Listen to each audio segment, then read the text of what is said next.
Budget ప్రసంగంలో అమరావతికి ఒక్క రూపాయి పెట్టనవసరం లేదు, సెల్ఫ్ సస్టైన్ మోడల్ అని చెప్తున్నారు. కానీ బడ్జెట్ పత్రాల్లో మాత్రం అమరావతికి పీపుల్స్ క్యాపిటల్ 6,000 కోట్లని ఏ విధంగా చెప్పారు అధ్యక్ష? వరల్డ్ బ్యాంక్, ఏషియన్ బ్యాంక్ వాళ్ళ దగ్గర నుంచి 15,000 కోట్ల రూపాయలను అప్పు తీసుకున్నారు. హట్కో నుంచి 11,000 కోట్ల రూపాయలు అప్పు తీసుకున్నారు. జర్మన్ బ్యాంక్ నుంచి 5,000 కోట్ల రూపాయలు అప్పు తీసుకున్నారు. అంటే దాదాపు మొత్తం 31,000 కోట్లు అమరావతికి అని ఈ రోజుకు జరిగినటువంటి సందర్భం అధ్యక్ష.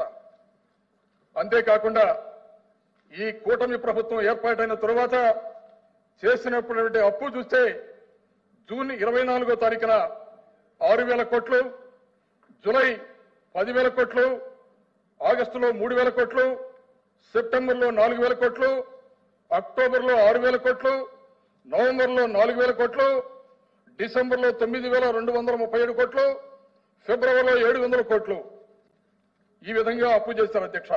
సంపద సృష్టిస్తాం, సంపద సృష్టించి రాష్ట్రంలో సంక్షేమ పథకాలు, అభివృద్ధి పథకాలు చేపడతాం అని ఎన్నో ప్రగల్భాలు పలికినటువంటి కూటమి ప్రభుత్వం, కూటమి నాయకులు స్ట్రైట్ గా అడుగుతున్నాడు అధ్యక్ష.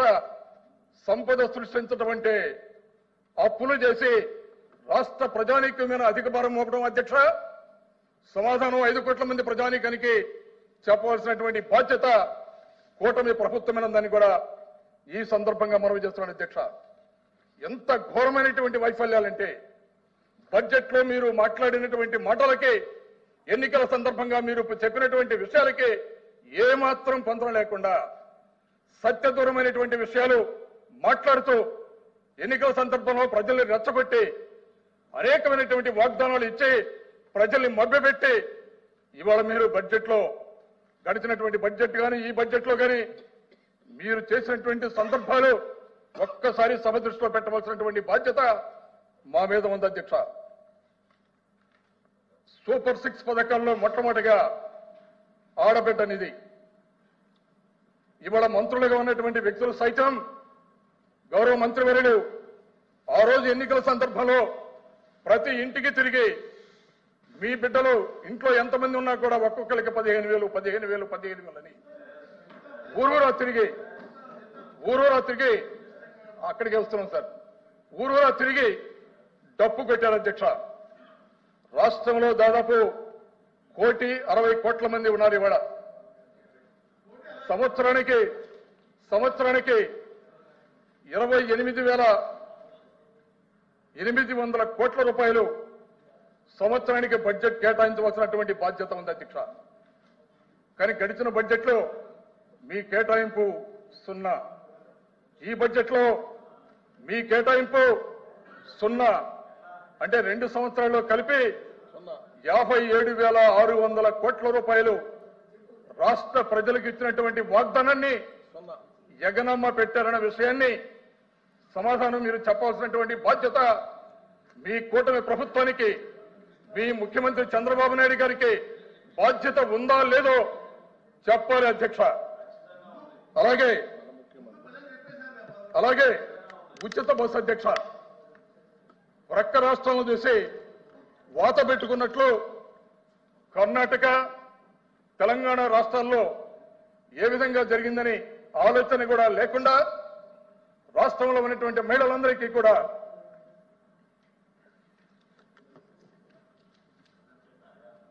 అధికారంలోకి వచ్చినటువంటి వెంటనే ఉచిత బస్సు ఏర్పాటు చేస్తామని ఊరూరా తిరిగి మీ కూటమి నాయకులు బహిరంగ సమావేశాల్లో మాట్లాడింది రాష్ట్ర ప్రజానీకం ఎవరూ మర్చిపోట్లేదు అధ్యక్ష. ఇవాళ రాష్ట్రంలో రోజుకి దాదాపు 20 లక్షల మంది ప్రయాణికులు, మహిళలు ప్రయాణిస్తున్నారు. దాని ప్రకారం సంవత్సరానికి 3,128 కోట్ల రూపాయలు బడ్జెట్ కేటాయింపులు జరగాలి అధ్యక్ష. అంటే 2 సంవత్సరాల్లో కలిపి 6,364 కోట్ల రూపాయలు కేటాయించవలసి ఉండగా లాస్ట్ బడ్జెట్ లో, ఈ బడ్జెట్ లో ఒక్క రూపాయి కూడా కేటాయించలేదు.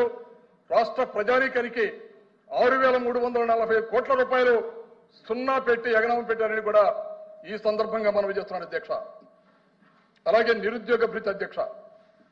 ఎంత దుర్మార్గం అంటే చంద్రబాబు నాయుడు గారు ఎప్పుడు అధికారంలో ఉన్నా రాష్ట్రాన్ని సుదీర్ఘంగా పరిపాలన చేసినటువంటి వ్యక్తి గౌరవనీయులు చంద్రబాబు నాయుడు గారు.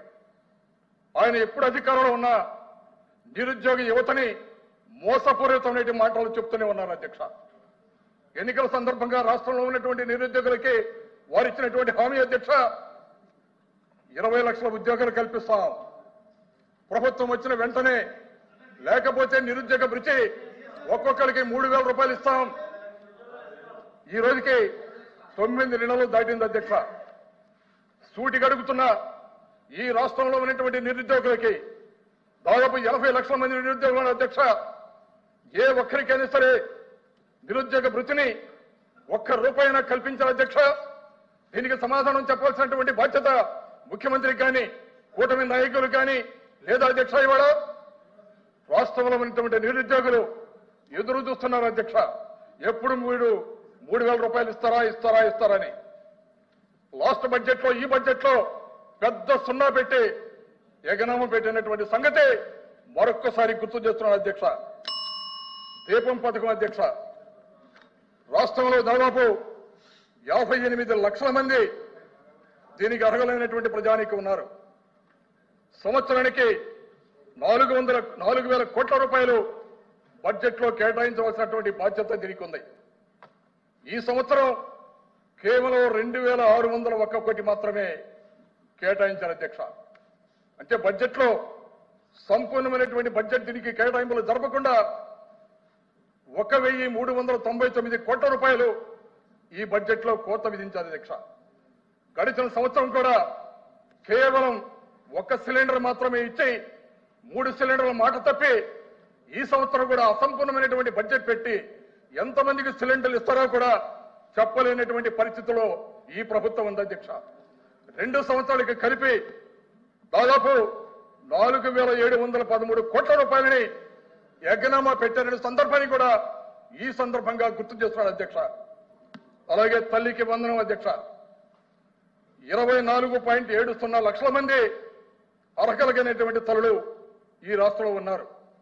ఏడాదికి 13,113 కోట్లు ఖర్చు అవ్వాల్సి ఉంటే కేటాయింపుల్లో 9,407 కోట్లు మాత్రమే కేటాయించారు అధ్యక్ష.